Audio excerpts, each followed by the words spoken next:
Good morning, everybody. John Sfielka here for GenAI Insights with our daily news briefing, brought to you by CustomGPT.ai. I'm delighted to welcome Nick Pope as a as a guest commentator. Nick just took a job as a fractional AI leader with, but he continues his efforts or his work as full-time in the signage industry as well. And he's Nick, what's the name of the franchise operation you're with in terms of the new fractional AI leadership? Yep, it's a company called Stay in Your Lane. So we do training, development, policies, things like that, specifically focused on the franchise niche in the AI space. Fantastic. Well, we know that Burger King and or Wendy's and McDonald's have already deployed AI. So I think it's going to be coming both in store ops, ordering, and everything you can imagine as you run a franchise to try to get more, return and profitability out of it. All right. Today we've got quite a few interesting things. We've got an interesting brand new model. We have Saudi Aramco launching a fantastic new announcement in the world's largest energy company, as well as a number of other things such as reviewing benchmarks and such. So let's go ahead and start off. Ashish, please take us through the first one. Thanks, John. So the first one that we have for today is the era of 1-bit LLMs, how all large language models are in 1.58 bits. And this sort of paper enables a new computation paradigm for designing specific hardware optimized for 1-bit LLMs. All right, Dr. Rappaport, here we are. You're right. I'm the last thing between you and sleep or the weekend in Australia. And we have this rather weighty article to go through. What do you think? Yeah, lots of it's quite heady. Look, it's really interesting. I think it's going to be a significant development. We don't even have hardware yet. Basically, what it's talking about is right now most LLMs are trained on 16-bit compute, and this is talking about basically binary, having -1 zeros and ones. So in terms of the efficiency of the models, it's going to be a significant move forward while not losing any of the accuracy of them. So it is significant, but it is also very early in its research. So I considered it optional still at this point. Others on this? Yeah, I think it's optional because it's the beginning. Adam, would it need, it's sort of like taking it to the assembler level, right? Would it need special hardware, you think? As I read into the actual PDF that was underneath that was the sense I got is that they're pushing for people to generate architectures that actually can leverage this new compute, but I might have misunderstood it. Yeah, no, that's what I was thinking as well, and that will take a little bit of time. But when it's there, this will be very much faster. Well, I think they can run it on current hardware. They're just saying that this will allow a much more efficient hardware design to come. Yes. No, but they're running it now, and it's very I mean, the idea of going from 16 floating point numbers down to 3 binary digits, I mean, unbelievably different compute power. Correct. I just, the thing, I thought it was important because it's early, but my goodness, this could be a real, breakthrough. And when they do that quantized model, they don't lose a lot of information, as you said, Adam. So I don't know, I was leaning toward important. Yeah, one thing to note, John, well, besides, obviously, this is going to really help with the energy demands, and that's part of what will decrease the costs. But the story noted that you can't just upgrade a current model with this. You actually have to build it from scratch. Yeah. So that has quite some interesting implications, right? Because it would take a very long time for our current incumbents to do that, whereas this could offer new entrants to be able to train models faster and more efficiently, and thus reduce the costs and potentially increase competition in the market. So for those reasons, I also said it was important. All right. Any last thoughts on this? I'm going to go for an important here because we figure our AI leader can read. I just push back a little bit and say it's important for the space, but what's our AI leader going to do with this information? Nothing. Like I don't. True. but it just seems like such a breakthrough in terms of architecture. Yeah, In theory. Yeah, sure. in theory. Not theory. Oh. It is not going to go very fast yet until Oh, there's true. either the hardware or the ability to do it in place. So in other words, not to train the models. So I did it from scratch. Well, Nick, and you can break it. Adam, I would have an argument for why the AI leader needs to know this, right? Because the folks that they may be needing to get budget from are seeing that it can be expensive to deploy these solutions. So the leader can say, hey, we need to get started because the cost is going to come down potentially significantly, and we can't wait for that to happen. Yeah, that's kind of where I am. Nick, I mean, you're a fractional AI leader. What do you think? Yeah, that's what I was going to come in with, the same concept that David did, right? I think I absolutely agree that right this second, there's not much you can do about it, but understanding where that future is going to look like. And when we say it'll take a while, what is a while in this sort of exponential curve of AI? Is that a year, or is that 3 months before someone redoes a model and then drastically undercuts the compute like we saw Claude do on that 3.5 level on the back end, reducing costs pretty substantially? So I put it in the important on my side. All righty, we're going to land on important. Sounds great. Next. Okay, the next one is from Inflection AI. So they have launched a new model for their Pi chatbot, and it nearly matches GPT-4 in performance. All right, Nick. Yeah, absolutely. So Marty. Pi is a favorite of mine. I use it off and on. Overall, for this article, I did go optional though. Pi doesn't have a huge space out there right now for business leaders to really be doing much with. I had a great conversation with Pi this morning, really understanding what their model looks like. I was impressed by the fact that they are not planning on charging for this at any point in time in their future, regardless of the compute that it's churning out and the quality that can do. So it's focused on just being a conversational chatbot, being your best friend, helping you out with things. They have a really impressive journaling functionality on here. But ultimately, where I would say is really interesting is when I probed it about how they're generating this revenue. Inflection is actually doing a lot of stuff on the side, from consulting to bespoke AI creation for companies, as well as some R&D projects that they get some grants on. So they are using this as sort of that free entry level for people to start using. And I think it really appeals to a different demographic. And so where'd you rate her? Where was that? I didn't hear the rating. Optional, important? Oh, optional, yes. Optional. All righty. So we have a very articulate and very informed, as of this morning, look at making this optional. Anybody land anyplace else in terms of where this is? Nope. No, I went optional because this is not really focused on business use, really comes down to that for the moment anyway. All righty. Very good. Akash, next. Okay, the next one is from Salesforce. So Salesforce has announced new tools for doctors, so it can be used for booking appointments, summarizing patient information, and sending referrals by prompting AI with conversational language. All right, Luda, could you lead us off on this? Yes, I think it is great that Salesforce introduced those two tools, because the install base of Salesforce is quite significant. And that means that it will be available to a lot of doctors to be able to use it. But overall, I think this is an optional type of news. It's great news, but for the AI leader, I don't know, unless they're in the health space, that it's optional. All right. Amanda, do you have an opinion on this guy? Yeah, so I'm teetering between optional and important, because again, it's one of those things where it's a use case. But I think it's interesting because we're hearing a lot of buzz about the healthcare space, and then about, is it taking away personalized patient care? All these things going on with the healthcare space and Gen AI.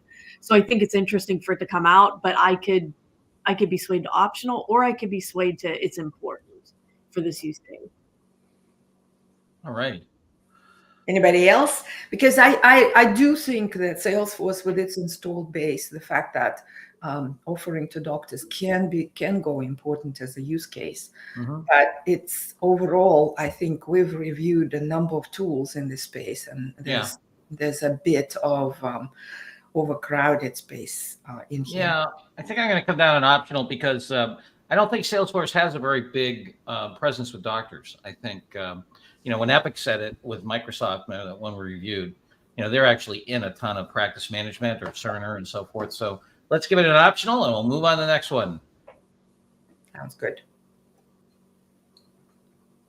Akash. Okay, the next one comes from Saudi Aramco.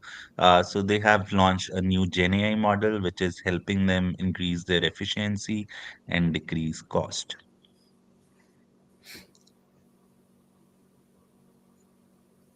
Sorry, I was muting to keep my pugs from bothering you all. Tanya, what do you think of this? No Tanya this I'm morning. sorry, you Amanda. wanna jump in? Oh, sorry about that. Amanda. Yeah, I can jump in on this. And I know Adam said that you rated it one way. We may or may not differ. But the thing is, I'm working with a company that's working in the oil and gas and energy space. So here we go, that I could be biased and also say it's at least important for that, because it's a model specialized in a certain area, is what I would go with. But again, if it's a specific use case, I could be talked down to optional, but I think I'd land on important on this one. Yeah, so I'll jump in. I was actually on the fence between important and essential. It's significant, not just, I think it's essential within the industry and important across industry to demonstrate what a company can do with their own 90 years of history and training their own model, right? It's really a leading example of, and I think we're going to see a lot more of this trend over the next few months and in the year to come, of companies building their own GenAI models, trained on their own information, purpose built for really just serving their own industry and their own business. So it's worth paying attention to, especially for really large organizations. If they aren't already thinking about following suit, it's something they should absolutely be considering. Yeah, and this is a giant model, right? I mean, it's 250 billion parameters, and I don't know if I believe them when they say it will be 1 trillion by the end of the year, but I know, number of parameters doesn't always mean everything, but it's a pretty impressively sized model that has been created here. And, the functionality that it talks about, helping with refined product price forecasts, pricing trends, market dynamics, geopolitical insights. I mean, even where to drill. Yeah. Yeah, I think it's pretty impressive. I would go important. Yeah, I would go important as well. I had an investment in Saudi Arabia and know this company from how they focus on innovation. So I'm not surprised that they did that and put a lot of money into doing that.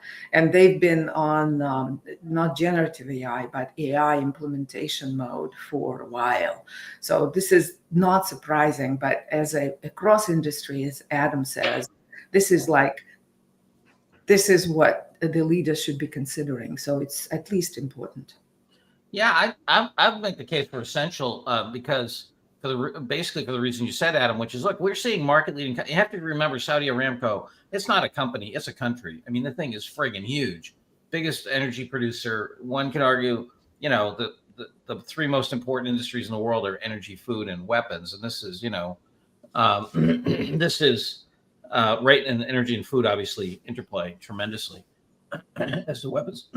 So, I mean, here we have, JP Morgan's out there, Walmart's out there, McDonald's is out there, Epic is out there. This is the year where, we're starting to see the market leading companies investing big dough in this area. And I think people have to pay attention, because if you're second or third, or, I think we're starting to see, it's not exactly vertical integration, but expertise integration in the context of a domain. And I think the economies of scale of knowledge are a very interesting area, and I think they have profound economic impact. So I'd make the case for essential. I don't know, Nick, where are you? Yeah, John, I agree with you in that sentiment, right? I think we're quickly approaching in 2024 that concept of, like, you can be second or third, but being 5th, 6th, 9th, 12th, I think is really going to be a problem for a lot of organizations. So I predicted that 2024 is really going to be the year of those early adopters showing clear ROI, really being able to show how they implemented use cases, and they are absolutely just going to elevate and take ahead of the pack. So, a lot of the people that we're working with right now, you're not going to be in that first place, right? That's gone. But you don't want to be 8th, 9th, 10th, right? So really getting into the space now, starting to hone in on specific use cases and tools and really building out is critical. So I couldn't agree more. I think this is definitely an important, if not essential.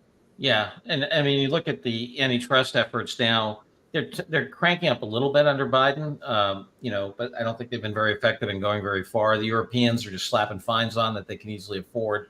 There's no Teddy Roosevelt in the wings going to break these companies up. And if Trump gets in there, he's going to forget it. He won't care about breaking these companies up.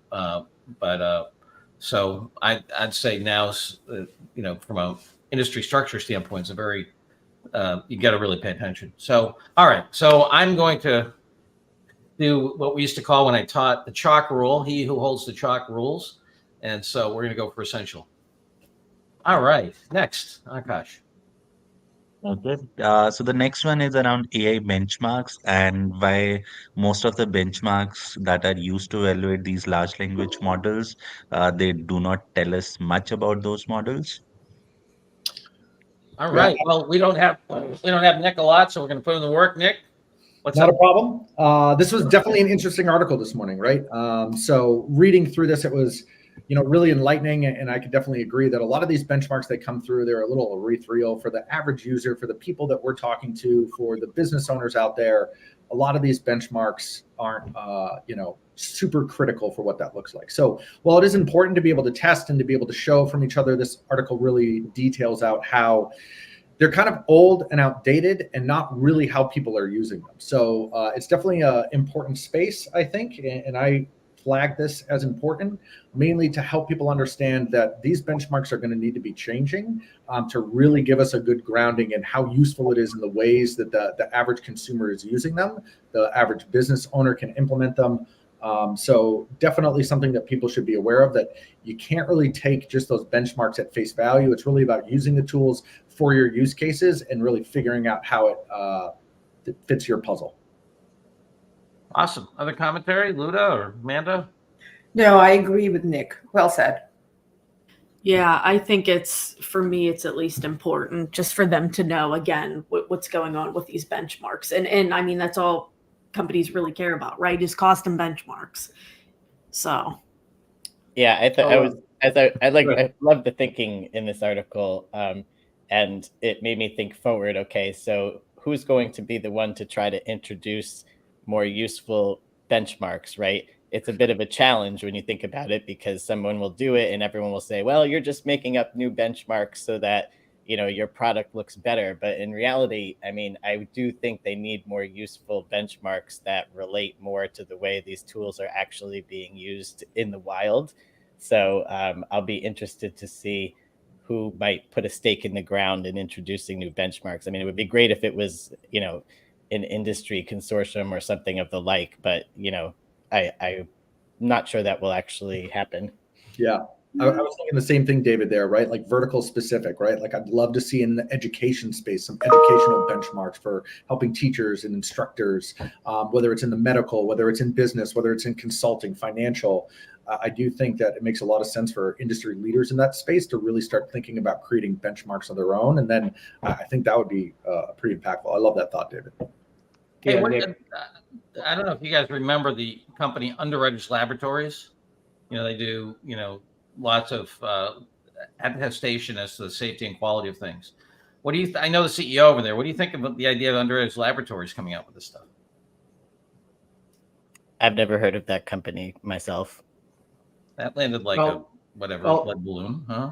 I guess I'll say it wasn't so much. I mean, I don't know who I would recommend does it, but I agree with what Nick is saying. What we need is more use case driven benchmarks, right? So and what it also alludes to, which is an important point that we continue to hammer home, is that the future is multi-model, right? There is no one size fits all single solution that's going to be the best thing for everything.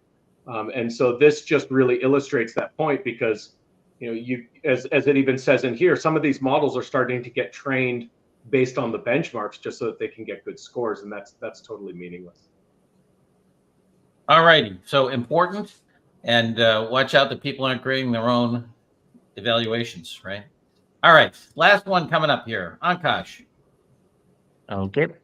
So the last one is around a startup called Brivian, which is helping enterprises build AI agents through a no-code interface. All right. David, I know your camera's not working today. We have you static, but we're throwing you a softball here. What do you think of these guys? Yes, thank you. Before I dive into this, I just want to say happy International Women's Day to all the women out there. And one of the things I love about GAI Insights is that half of our analysts are women. We have two today that are on, of course, Luda and Amanda, and we have Tanya who couldn't make it. So thank you all for being here. And then on this model, so it's optional, all right? Let me just start with that. It's a small company. I mean, they've raised $9 million. Congrats. But, you know, we've seen a lot bigger raises going on. But I will say, if you look at their website, their offering is interesting because it really emphasizes security. And that's kind of where they started. So they have kind of baked in like role-based access controls and some functionality that I think organizations are increasingly realizing that they need to have. And they've also customized their agents for particular tasks. So to what I just said about security, they have one that's specifically for security analysts. It triggers alerts so that they can key in on important ones. So they did have some interesting functionality that I wanted to note. But, you know, in this space right now, of course, I find this optional. And David, may I ask you why? Because from everything you've said and the importance of the agents coming up as essentially a network of agents doing the work for us, you can envision using this tool to build a network. And seems to be a very good tool. Why not important as a trend? Well, I mean, yes, and that's why I called out the security, I think, too, is important. I guess reason why I said optional is just because it's such a small player in a giant space. Like, will they really stand the test of time, or will they just get purchased? And could that actually be their point here? So that was the reason. But, you know, if you have an argument for important and others do, then I could certainly be convinced. Yeah, so I listened to you, and yeah, totally. This is a small company. They might not survive, or they will be acquired. But if they're acquired by a big player, that's great. But we don't have that much agent-specific, without coding functionality out there yet. And yet, it's recognized that this is where the whole industry would go, right? With creating agents for specific tasks. So I actually think we should consider putting it in important category. I agree with you, Luda, on this as well, because I think a lot of us in the data science world, data scientists have been shaking in our boots, no code, no code, no code's coming out. And here we are again, no code. And I think we're really going that direction. So I think whenever we see something like this, it's important for the leader, again, to see, hey, here's another no code solution out there, especially if you're a smaller company, right, and can't bring in a huge data science team. Yeah, exactly. All right, so we're making the case. I'm sorry, Amanda. Yeah, I was just going to say, I went optional on this one. I agree with David that I think there's just a lot of players in this space at this point in time. I know there's not a massive amount, but ultimately, when I looked at their website, it did look great. I agree on the security front. I think the fact that they talked about prompt injection and having some parameters behind that is the latest, hottest security concern that's out there. So I love that front. You know, I'd love to get a demo or to be able to get hands-on. I think that was probably the only disappointing thing from going on there, is really being able to see how robust are these agents that they're building. So without really being able to see like what they're doing, it's hard for me to put it into that important category, because I do agree with David that there's a lot of other companies out there that are doing some similar stuff that are bigger. All righty, on balance, let's give it an important, be a little generous late early on a Friday. And thanks to the AI team. Akash, if you could, put up the overall thing. Let me give a little bit of pointer to. Okay, well, you ready? Great, awesome. So here's our overall rating. We've got important on the era of 1-bit LLMs, optional on Inflection and Salesforce, essential on Saudi Aramco, and then important. So we had a lot of important news today on AI benchmarks and Brevian. Excellent. Well, thank you for that. I just wanted to remind you all, and thank you to our team. And Nick, thank you so much for joining us. Hope you'll come back and have some fun with us early in the morning or late at night, depending upon what part of the globe you're on. And then I just want to remind everybody of two things. First of all, you can go to GAIinsights.com and GAIinsights.com and sign up for any of these, including this news service. And on Monday night, 7 o'clock Eastern U.S. time, we're going to have Kevin Petrie talk about vector databases and their application. Remember, that's our learning lab. We have usually between 50 and 100 people show up out of a group of just under 2,000 that really are teaching each other. And we spend a little bit of time on open mic. We go deep into a case study, and then we answer questions and so forth. It's a fabulous learning community. So feel free to join us there. Have a great weekend, everybody. And thank you to our analysts, and see you all on Monday morning. Thank you.